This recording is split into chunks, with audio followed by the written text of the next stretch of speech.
Back to my channel Simnas vlogs. അപ്പോൾ ഇന്ന് ഞാൻ മൂന്നാറിൻ്റെ ഭംഗിയും തണുപ്പും ആസ്വദിക്കാനായി മറ്റൊരു റിസോർട്ടിലേക്ക് വന്നിരിക്കുകയാണ്. അതായത് മൂന്നാറിൻ്റെ സ്വന്തം ജോയ്സ് റിസോർട്ടിലേക്ക്. അപ്പോൾ ഇതിൻ്റെ കറക്റ്റ് ലൊക്കേഷൻ വന്നിട്ട് മൂന്നാർ ഗ്യാപ്പ് റോഡിൽ ചിന്നക്കനാൽ എന്ന് പറയുന്ന സ്ഥലത്താണ് കേട്ടോ. അപ്പോൾ ഇതാ കയറി വരുമ്പോൾ തന്നെ കാണുന്ന ഈ കൂറ്റൻ പാറയുണ്ടല്ലോ, ഈ പാറ തന്നെയാണ് ഈ റിസോർട്ടിൻ്റെ മെയിൻ ഹൈലൈറ്റ്. അപ്പോൾ ഈ പാറയുടെ അടിയിലൂടെ ചെറിയൊരു വഴിയുണ്ട്. ആ വഴി കടന്നു വരുമ്പോൾ ഇരു സൈഡും നല്ല പ്ലാന്റ്സും ട്രീസും നിറഞ്ഞ ഒരു മനോഹരമായ വഴിയാണ് കേട്ടോ. അപ്പോൾ ഞാൻ വരുന്ന ടൈമിൽ അത്യാവശ്യം നല്ല ക്ലൈമറ്റ് ആയിരുന്നു, നല്ല വെയിലുണ്ടായിരുന്നു, പിന്നെ അത്യാവശ്യം നല്ല തണുപ്പുണ്ടായിരുന്നു.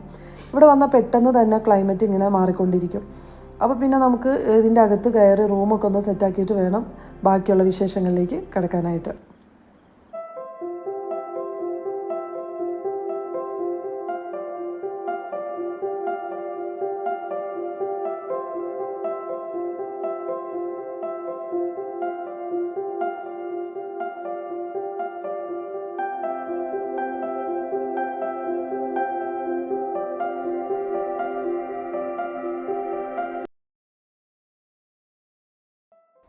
പിന്നെ ഞങ്ങളുടെ റൂം സെറ്റായിട്ടുണ്ടായിരുന്നു.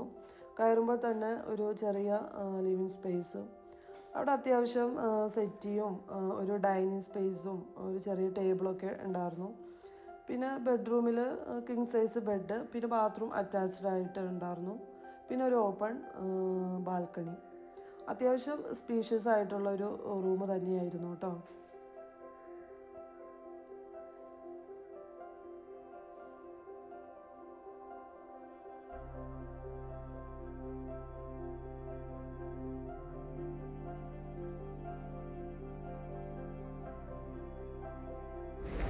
പിന്നെ എൻ്റെ പൊന്നു മക്കള് ഒരു രക്ഷ ഉണ്ടായിരുന്നില്ല ഇവിടുത്തെ ബാൽക്കണിയിൽ നിന്നുള്ളൊരു വ്യൂ. നമുക്ക് ഇതേ താഴെ റോഡിലൂടെ പോകുന്ന വണ്ടികൾ, ഈവൻ നമ്മുടെ ഫ്രണ്ടിൽ ഒരു മനുഷ്യൻ നിന്നാൽ പോലും വ്യക്തമായിട്ട് കാണില്ല, അതുപോലെ കോടയായിരുന്നു. നമ്മൾ വന്ന ടൈമിൽ അത്യാവശ്യം നല്ല വെയിലുള്ള ക്ലൈമറ്റ് ആയിരുന്നു. പെട്ടെന്നായിരുന്നു ഈ കോട വന്ന് ഇറങ്ങിയത് കേട്ടോ. എൻ്റെ ലൈഫിൽ ഞാൻ ഇത് ഫസ്റ്റ് ടൈമാണ് ഇതുപോലെ കോട ഇറങ്ങുന്നത് എക്സ്പീരിയൻസ് ചെയ്യണത് കേട്ടോ.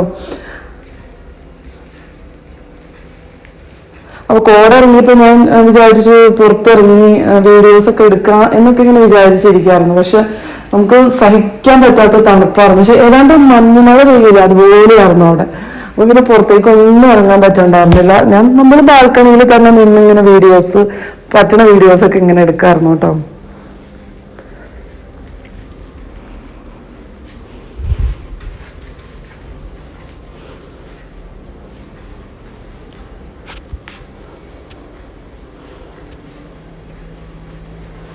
അപ്പോൾ കോട വരുന്നതും പോകുന്നതൊക്കെ കറക്റ്റായിട്ട് ഫീൽ ചെയ്യുന്നുണ്ടായിരുന്നു. പിന്നെ ഇത് കോട പോയി കഴിഞ്ഞപ്പോൾ ഉള്ള ഒരു വ്യൂ ആട്ടോ ഇത്.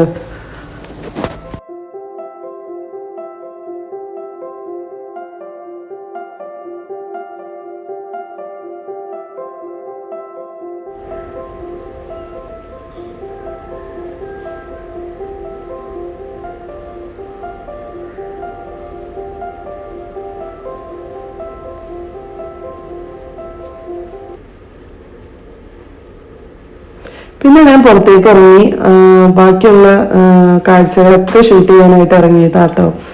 പിന്നെ ഇവിടുത്തെ മെയിൻ അട്രാക്ഷൻ എന്ന് പറയുന്നത് ഇവിടുത്തെ ട്രീ ഹൗസ് ഉണ്ടെന്ന് പറഞ്ഞു. അപ്പൊ അതൊക്കെ ഒന്ന് കാണാൻ വേണ്ടി ഞാൻ പയ്യെ പുറത്തേക്ക് ഇറങ്ങി കേട്ടോ.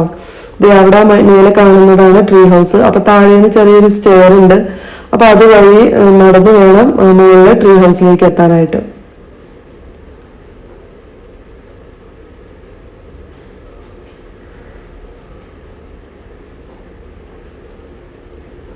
അങ്ങനെ മേലെ എത്തിയിട്ടുണ്ട്. അപ്പൊ ദേ ഈ സ്റ്റെപ്പ് കയറി വേണം ഇനി ട്രീ ഹൗസിന്റെ മേലെ കയറാനായിട്ട്. അങ്ങനെ ഞാൻ ട്രീ ഹൗസിന്റെ മേലെ കയറാൻ പോവാട്ടോ. ഇപ്പൊ എത്ര അടി മേലെയാണെന്ന് അറിയാമോ ഞാൻ നിൽക്കുന്നത്? ഓൾറെഡി റിസോർട്ട് തന്നെ ഭയങ്കര ഹൈറ്റിലാണ്. അപ്പൊ അതിനും മേലെയാണ് ഈ ട്രീ ഹൗസ് ഉള്ളത്. അപ്പൊ ആ ട്രീ ഹൗസിന്റെ മേലെ നിന്ന് നോക്കുമ്പോൾ കാണുന്ന വ്യൂ നിങ്ങൾക്ക് കാണുമ്പോൾ തന്നെ മനസ്സിലാവും ഇത് എത്ര അടി ഹൈറ്റിലാണ് ഞാനിപ്പോ നിൽക്കുന്നത് എന്നുള്ളത്.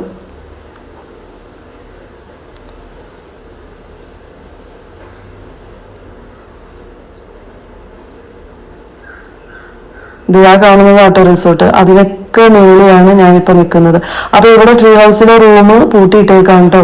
ട്രീ ഹൗസിൽ സ്റ്റേ ചെയ്യാൻ താല്പര്യമുള്ളവർക്ക് സ്റ്റേ ചെയ്യാട്ടോ. അതെന്തോ മുൻകൂട്ടി ബുക്ക് ചെയ്യണം എന്ന് തോന്നുന്നു. അപ്പൊ പിന്നെ ഞാൻ മുകളിലത്തെ കാഴ്ചകളൊക്കെ കണ്ട് പിന്നെ താഴേക്ക് ഇറങ്ങി കേട്ടോ. പിന്നെ ഇവിടുന്ന് മേലോട്ടൊരു വഴി ഉണ്ടായിരുന്നു, നല്ല ഭംഗിയുള്ള ഒരു വഴി. അപ്പൊ ഞാൻ ചുമ്മാ ജസ്റ്റ് ഒന്ന് നടക്കാനായിട്ട് അങ്ങോട്ട് ഇറങ്ങിയതാണ്. അപ്പൊ അങ്ങോട്ട് ചെന്നപ്പോ കുറെ തേയിലത്തോട്ടങ്ങളും കാടുകളും നിറഞ്ഞ ഒരു സ്ഥലമൊക്കെ ആയിരുന്നു. പിന്നെ പ്രത്യേകിച്ച് അവിടെ കാണാനൊന്നും ഉണ്ടായില്ല. നമ്മള് ഈ സാധാരണ മൂന്നാറിലെ തേയിലത്തോട്ടങ്ങൾ ആ കാഴ്ചകളൊക്കെ തന്നെയായിരുന്നു. പിന്നെ ഞാൻ അവിടെ നിന്ന് തിരിച്ച് താഴേക്ക് വന്നു കേട്ടോ. ഇതാണ് റിസോർട്ടിന്റെ അകം എന്ന് പറയുന്നത്. അപ്പൊ എന്റെ വീഡിയോ ഇഷ്ടപ്പെടുന്നവർ തീർച്ചയായിട്ടും ലൈക്ക് ചെയ്യുകയും കമന്റ് ചെയ്യുകയും ഒന്ന് സബ്സ്ക്രൈബ് ചെയ്ത് സപ്പോർട്ട് ചെയ്യുകയും ചെയ്യണേ. അപ്പോൾ നെക്സ്റ്റ് വീഡിയോ വരുന്നവരെ എല്ലാവർക്കും ടാറ്റാ ബൈ, സീ യു.